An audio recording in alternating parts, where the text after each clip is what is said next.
বাংলাদেশ সরকারের অন্তর্বর্তীকালীন সরকারের প্রধান উপদেষ্টা ডক্টর মোহাম্মদ ইউনূস ও সেনাপ্রধান জেনারেল ওয়াকারুজ্জামানের মধ্যে কি কোনো মতবিরোধ চলছে? আমরা সম্প্রতি দেখছি যে জেনারেল ওয়াকারুজ্জামান রয়টার্সের সঙ্গে এক সাক্ষাৎকারে নির্বাচন নিয়ে কিছু রোড ম্যাপ দিয়েছেন। ঠিক তার কিছুদিন পরেই doctor Mohammad Yunus voice of আমেরিকার কাছে দেওয়া এক সাক্ষাৎকারে ভিন্ন মত পোষণ করেছেন। আসুন আমরা দেখি ডক্টর ইউনূস সাহেবের সেই মতামত। ভয়েস অব আমেরিকার সাংবাদিকের একটি প্রশ্নের জবাবে ডক্টর মোহাম্মদ ইউনূস এ কথা বলেন। সাংবাদিক প্রশ্ন করেছিলেন যে ক্ষমতা গ্রহণের 1.5 মাস পরে আমরা দেখলাম সেনাবাহিনীকে ম্যাজিস্ট্রেসি ক্ষমতা দেওয়া হয়েছে, কেন? এ উত্তরে ডক্টর মোহাম্মদ ইউনূস বলেছেন যে দেশের শান্তি শৃঙ্খলা রক্ষা করার জন্য আমরা চেষ্টা করেছিলাম, পুলিশকে দিয়ে করার পরিকল্পনা ছিল, এটাই নিয়ম, কিন্তু পুলিশের মনোবল হারিয়ে গেছে। কারণটা ছিল মানুষের সামনে গেলে তাদের কটু কথা শুনতে হয়। মাত্র কয়েকদিন আগে তারা ছাত্রদের মেরেছে, তাই তারা মানুষের থেকে দূরে থাকছে, মানুষের সঙ্গে তারা মিশতে চাইছে না। কাজেই আমাদের শান্তি শৃঙ্খলার যে শক্তি, সেটা আমাদের মনোবল হারানোর ক্ষয়ে চলে গিয়েছে। তাই আমরা সেনাবাহিনীকে মাঠে নামিয়ে ম্যাজিস্ট্রেসি ক্ষমতা দেওয়া হয়েছে। পরবর্তী প্রশ্নে ভয়েস অব আমেরিকা সাংবাদিক বলেছেন, তাহলে আশা করছেন যে আগামী 2 মাসের মধ্যে পুলিশের সেবাটা জনগণের কাছে সেভাবে আগের মতো ফিরে আসবে? এর উত্তরে ডক্টর মোহাম্মদ ইউনূস বলেছেন, আশা করি এই সময়টার মধ্যে তারা পারবে। তারাও দেখেছে যে তারা দায়িত্ব পালন করতে পারছে না, সেই দায়িত্ব সেনাবাহিনী পালন করছে। এটা তাদের জন্য খুব একটা সুখকর বিষয় নয়। যে তাদের দায়িত্ব অন্যজন পালন করছে, মাঝখানে আনসার বাহিনীকে নিয়েও করা হয়েছিল, সেটাতেও কোনো কাজ হয়নি। কাজে এভাবে সমাধান করার চেষ্টা করছি।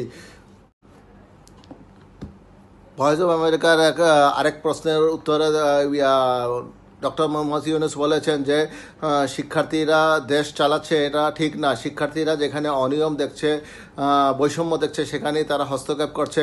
প্রকৃতপক্ষে ছাত্র শিক্ষক জনতার অভ্যুত্থানের মাধ্যমেই বাংলাদেশের এই অর্জন, অন্য কেউ তো অর্জন করতে পারেনি। যাই হোক, বাংলাদেশের বৈষম্য বিরোধী ছাত্র আন্দোলনের সময় সেনাবাহিনীরও একটা বড় ভূমিকা ছিল। যখন দেশব্যাপী একটা গণজাগরণ উঠেছে, স্বৈরাচারী শেখ হাসিনাকে পতনের জন্য রাস্তায় নেমেছিল ছাত্র জনতা, শিক্ষকরাও, তখন সেই মুহূর্তে পুলিশের বেপরোয়া গুলি বর্ষণের মাধ্যমে হাজার হাজার ছাত্র মৃত্যুবরণ করে এবং অনেকে হাজার হাজার ছাত্র জনতা পঙ্গুত্ববরণ করে। ঠিক সেই সময় সেনাবাহিনীকে সরকার চাপ দেয় ছাত্র জনতার উপরে গুলি বর্ষণ করার জন্য, কিন্তু সেনাবাহিনীর মধ্যম সারির অফিসাররা এবং জুনিয়র অফিসাররা এবং নন কমিশন অফিসাররা সেনাপ্রধান জেনারেল ওয়াকারুজ্জামানকে চাপ দেয় যে তাদের পক্ষে সম্ভব না জনগণের উপরে গুলি বর্ষণ করা।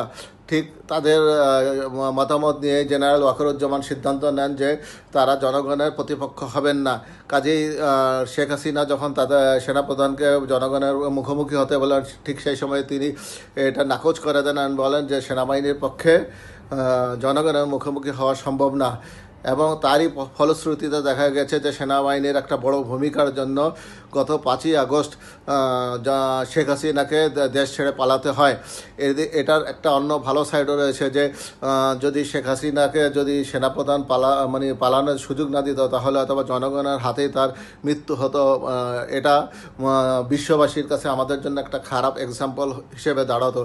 যাই হোক, 5ই আগস্টের পর তত্ত্বাবধায়ক সরকার দায়িত্ব গ্রহণ করে এবং দায়িত্ব গ্রহণ করার পরে ডক্টর মোহাম্মদ ইউনূস এবং সেনাপ্রধান এবং অন্যান্য উপদেষ্টারা সমন্বয়ে কাজ করছে। সেনাপ্রধান আপ্রাণ চেষ্টা করছে ডক্টর মোহাম্মদ ইউনূসের সরকারকে সাহায্য সহযোগিতা করার সব ধরনের, কিন্তু বিভিন্ন প্রতিকূলতার মধ্যে ডক্টর মোহাম্মদ ইউনূস দেশ চালাতে হচ্ছে এবং প্রতিনিয়তই তাদেরকে বিভিন্ন রকমের সমস্যার সম্মুখীন হতে হচ্ছে। যাই হোক, আগামী নির্বাচন কবে হবে সেই বিষয়ে ডক্টর মোহাম্মদ ইউনূসকে প্রশ্ন করা হয়েছিল ভয়েস অব আমেরিকার থেকে। তখন তিনি বলেছিলেন যে এটা সময় বলে দিবে কখন হবে।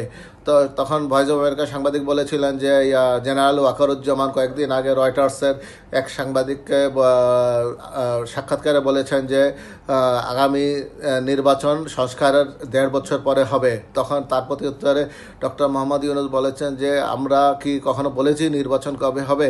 হ্যাঁ, এটা সম্পূর্ণ ওনার ব্যাপার। আমরা যখন বলবো মুখ থেকে সেটাই হবে সরকারের বক্তব্য।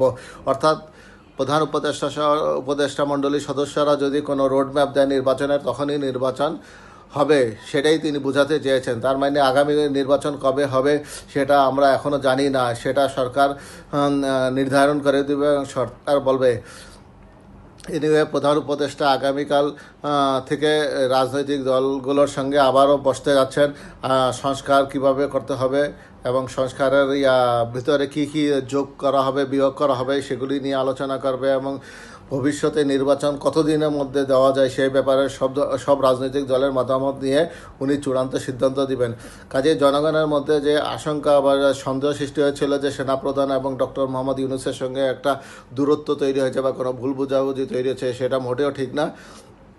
সেনাপ্রধান এবং ডক্টর মোহাম্মদ ইউনূস একে অপরের পরিপূরক এবং তারা দুজনে মিলেই দেশকে সুন্দর পথে এগিয়ে নেওয়ার জন্য বদ্ধপরিকর, এবং আমরা আশা করি ভবিষ্যতে তারা একসঙ্গে কাজ করবে ইনশাল্লাহ।